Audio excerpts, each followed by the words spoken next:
What happens to you after you score an amazing goal for your country? If it's China, you could get disappeared. Irfan Hazm, also known as Ye Irfan, is a player for China's under-19 national soccer team. He's also ethnically Uyghur. Now, there are reports that he's in an internment camp, along with an estimated 1 million other Uyghurs. And China's putting them there to erase their Muslim identity, which it calls an ideological virus. Beijing's criterion for detaining people really seems vast.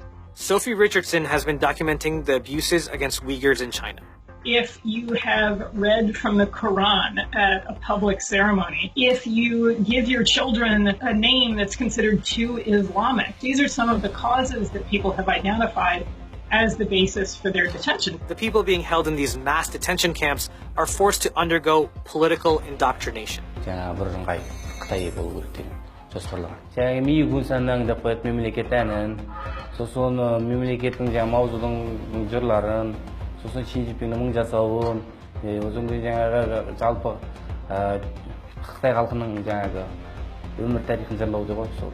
What the people are being forced to do in these camps is to renounce their religion. Uyghurs are a Turkic-speaking Muslim minority in China's Xinjiang region. Actually, its official name is the Xinjiang Uyghur Autonomous Region. But life for the 11 million Uyghurs and the 1.6 million Kazakhs living there is anything but autonomous.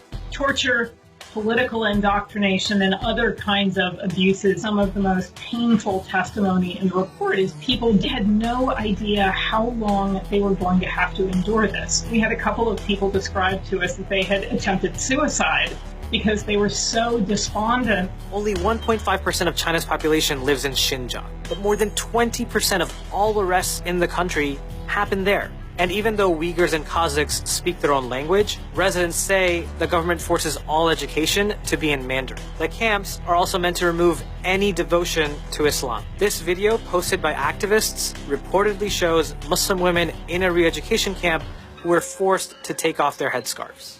In addition to the detentions, China is using high-tech surveillance systems to keep track of the population, including voice samples and DNA. Камера деген жетеді. Мысалы, бір сағатта жететін жеріңе, азыр деген жарым күндерің жетесің.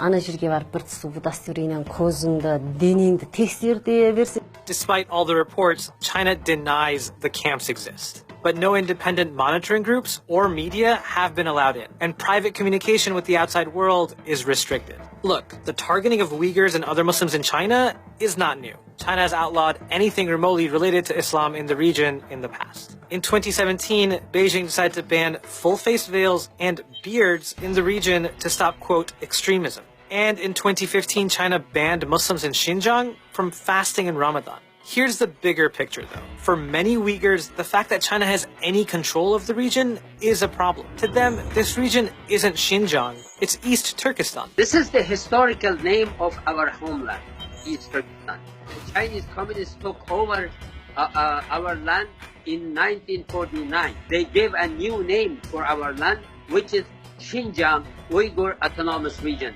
The Uyghur people hate to use Xinjiang because Xinjiang it means new territory.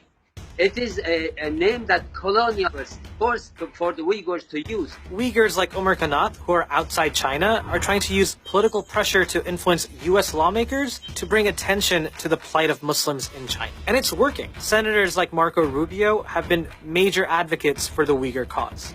And they're threatening sanctions against China. But China sees this as interference into a domestic matter. 他理应呢集中精力专注于做好自己的本职工作，就是服务于美国人民，而不是呢瞎操心，整天想着去干涉别国的内政。 Okay, so maybe U.S. involvement isn't the way to rectify China's policies. But when 1 million people are placed in internment camps and told what to think, we don't need to look too far into our past to know what that can lead to.